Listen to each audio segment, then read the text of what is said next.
Alors nous allons voir la correction de l'examen de rattrapage, exercice 1.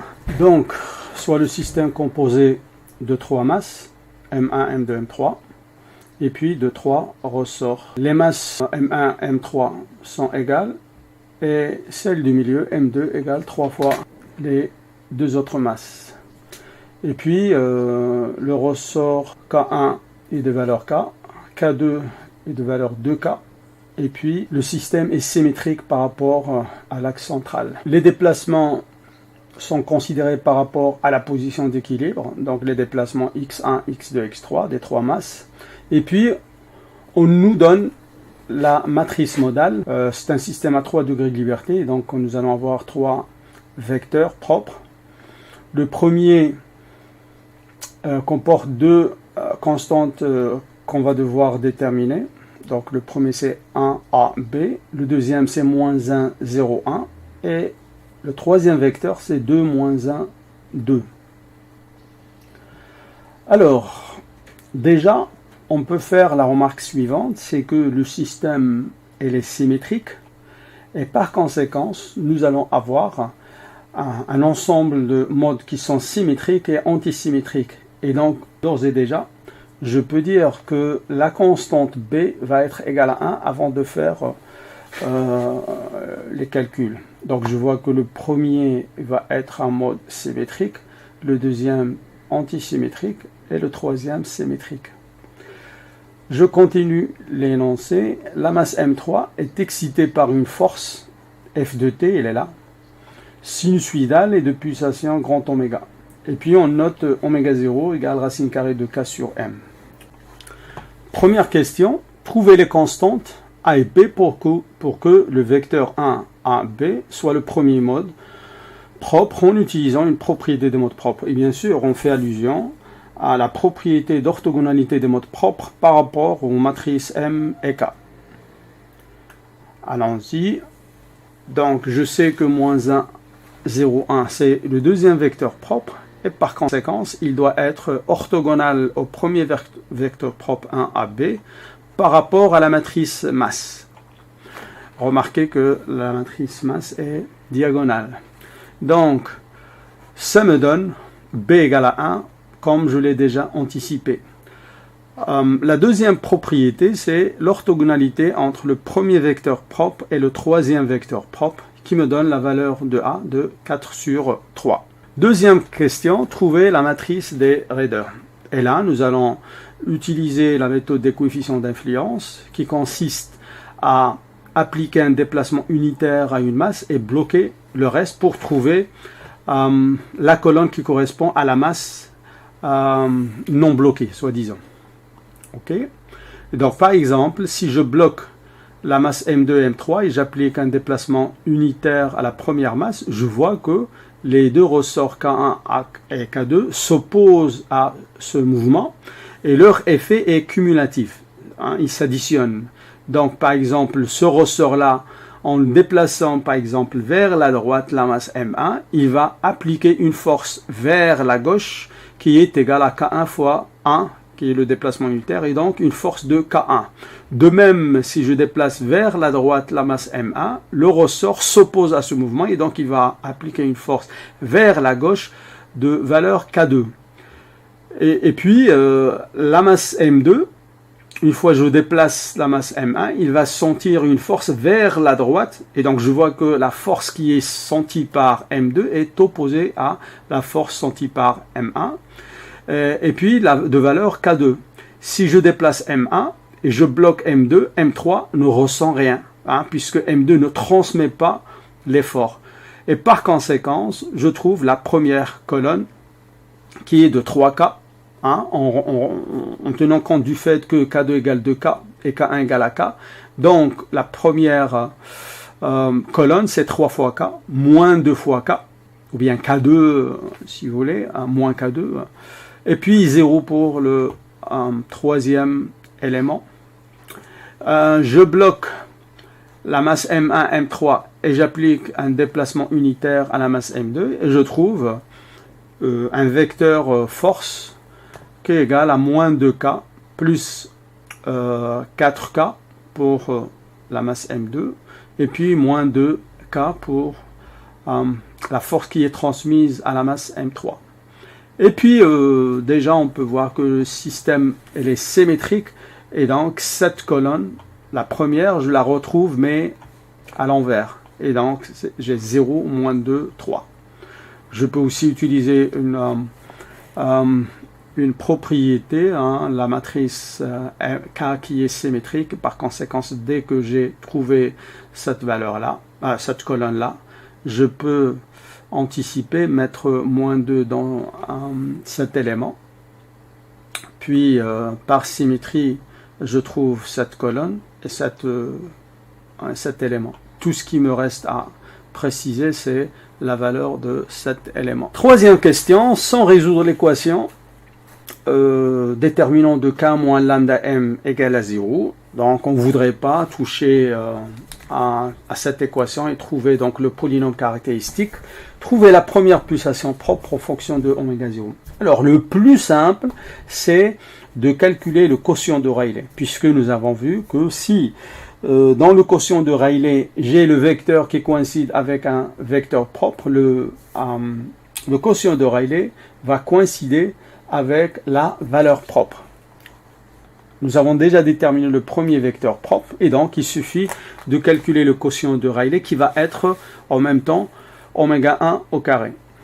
Et donc tout calcul fait, je trouve 1 sur 3 oméga 0 au carré. Et par conséquent, la première pulsation propre, c'est 1 sur racine de 3 oméga 0. Alors, cinquième question, elle est un peu plus difficile.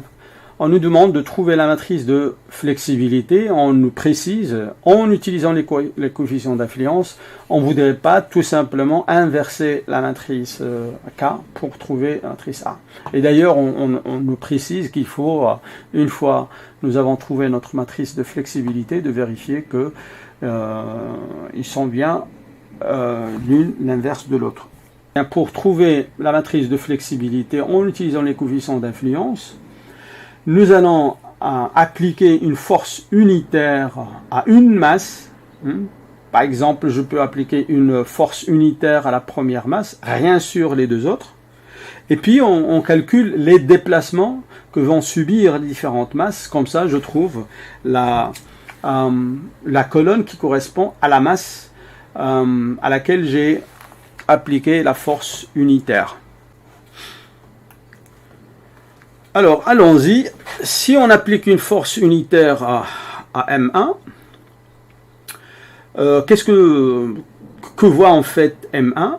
Il voit à sa gauche un ressort de raideur K et à sa droite une série, 3 ressorts qui sont en série de raideur K2, K2 et K1. Et donc, la matrice M1 voit un ressort équivalent, puisque j'ai deux ressorts qui sont en parallèle.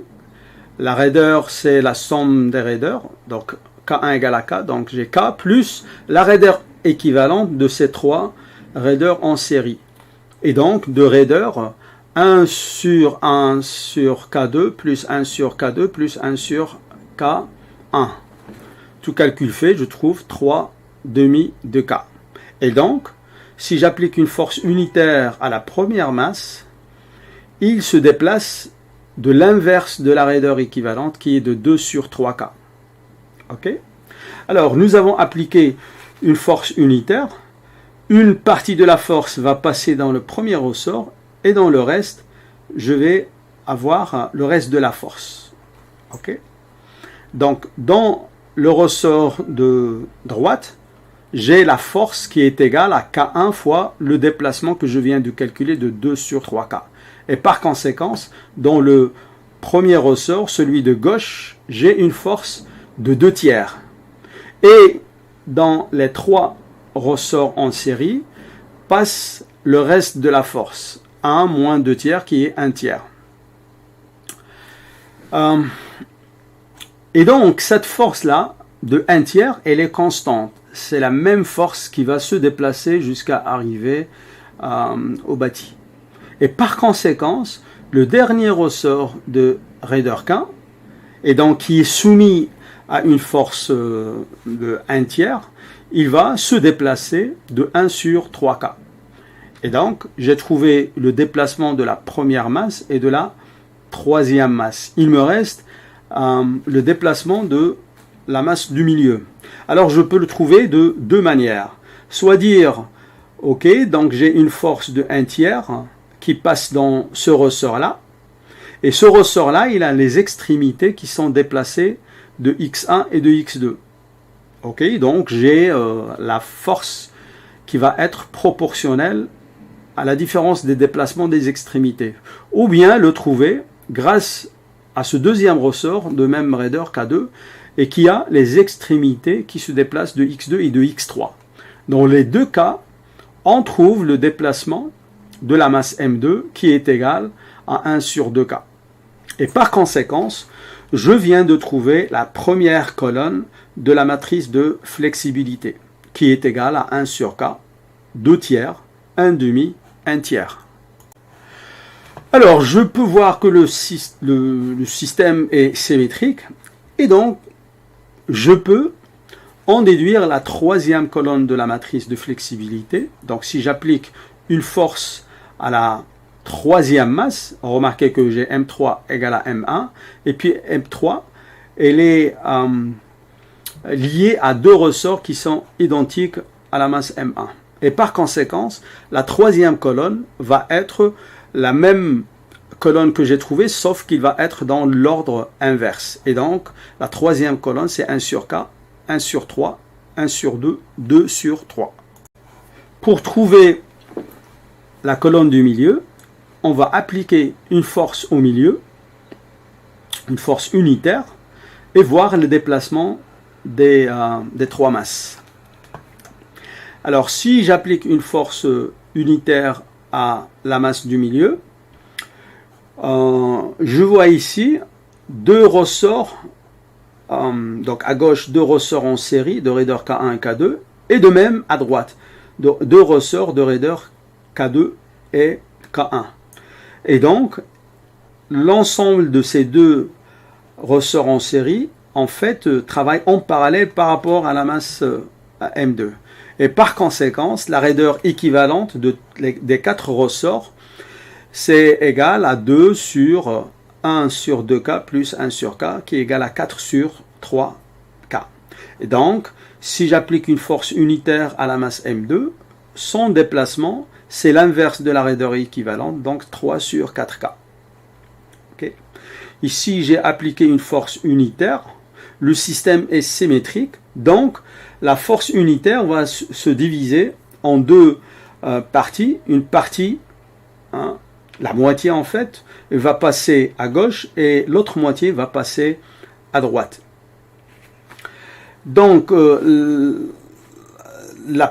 la moitié de la force qui passe dans les ressorts à gauche, il va être constant, ça veut dire la force de 1,5, il va traverser le ressort K2, puis K1, pour arriver là. Et donc, ce ressort-là, il a une extrémité fixe, il va se déplacer de façon à avoir la force qui est égale à 1,5 égale à K1 fois X1. Et donc, X1, c'est égal à 1 sur 2K, ou bien la force qui le traverse divisé par sa raideur. Et de même, on peut trouver la masse M3, puisque ici la force elle est la même, et ce raideur, ce ressort il a la même raideur, donc X3 c'est aussi égal à 1 sur 2K. Et par conséquent, la colonne du milieu c'est 1 sur K, 1 demi, 3 quarts, 1 demi. Finalement, je trouve la matrice de flexibilité. Donc, j'ai déjà les trois colonnes, et donc il suffit que je les assemble dans une matrice. Puis, il faut faire la vérification. Je multiplie la matrice des raideurs et la matrice de flexibilité. Je trouve bien l'identité, et par conséquent, ma matrice de flexibilité est l'inverse de la matrice des raideurs. Trouver la première pulsation propre en appliquant la formule de Dinkerley. Et puis on nous demande d'indiquer l'erreur relative. Donc, on a déjà trouvé la matrice de flexibilité. C'est simple maintenant de trouver la première pulsation propre en utilisant la formule de Dinkerle. Et donc j'ai 1 sur oméga d au carré, oméga d pour pulsation de Dinkerle, égale le sigma des m à ii. Et donc la première masse est m. Le premier élément de la diagonale, c'est 2 sur 3K. Deuxième masse, c'est 3m. Deuxième élément de la diagonale, 3 sur 4K. Et puis, ma troisième composante, elle est la même que la première. Et par conséquence, je trouve une valeur approchée par la formule de Dinkerle qui est égale à oméga 0, racine carrée de 12 sur 43, égale à 0,528 oméga 0. Et donc l'erreur relative est de 8,5% qui est acceptable. Septième question, on voudrait appliquer à la masse M2 une force GT que je vais chercher. Et le critère, c'est que je ne voudrais pas exciter le premier mode propre du système. Et donc, on nous demande de trouver quelle est cette force à appliquer sur la masse M2 pour que, si le système est excité au niveau de la masse M3 avec une force Ft sinusoïdale de pulsation grand oméga, c'est quoi la force GT pour que le premier mode ne soit pas excité. Et donc, il suffit d'exprimer le vecteur force dans la base de contribution des modes propres. On a vu, c'est le transposé de la matrice modale fois le vecteur physique. Sur M1, il n'y a pas de force, sur la M2, il y a GT, et sur M3, il y a FT. Et donc, nous avons déjà trouvé notre matrice modale. Donc, il suffit de faire ce calcul et voir en fait que le vecteur force dans la base de contribution des modes propres s'exprime par ce vecteur-là. Et donc, pour que le premier mode ne soit pas excité, bien sûr, il faut que ce terme-là, qui correspond au premier mode, soit égal à 0. Et par conséquent, j'ai GT égal à moins 3/4 de FT.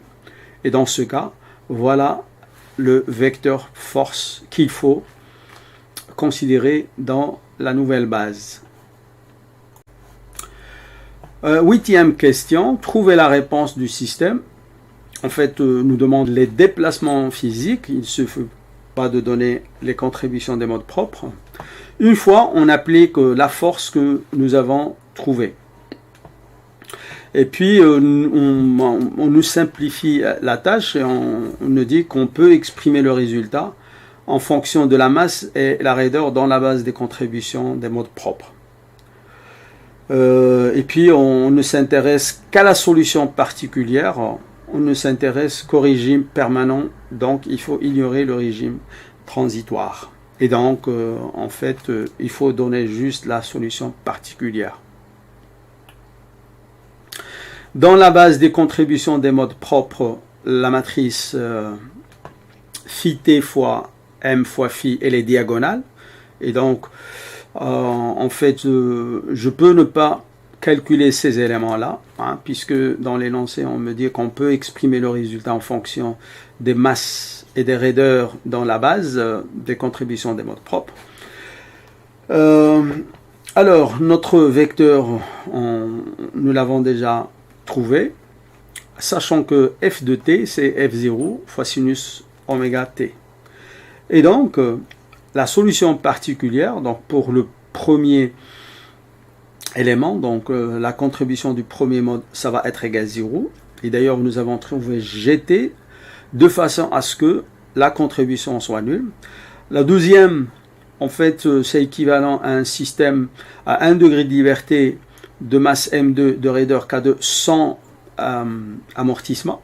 Et par conséquent, le x2 c'est égal à 1 sur la raideur équivalente, 1 sur K2, fois la force appliquée qui est égale à F0 sinus oméga t divisé par 1 moins grand oméga sur oméga 2 au carré.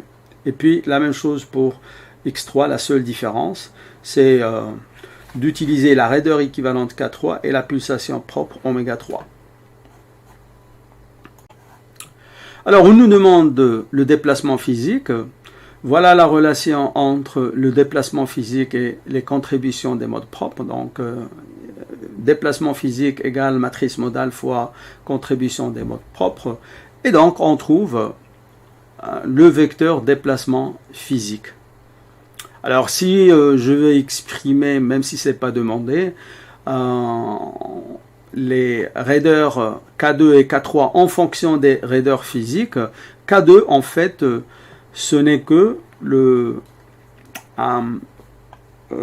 numérateur du quotient de Rayleigh qui correspond à la deuxième pulsation propre, et K3, c'est le numérateur du quotient de Rayleigh de la troisième pulsation propre.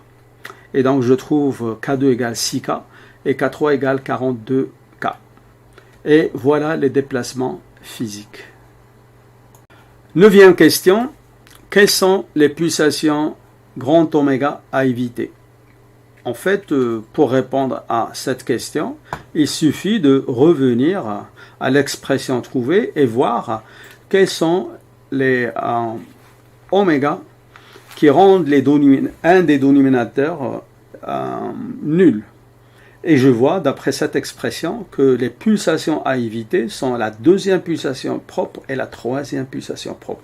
Pourquoi cette question?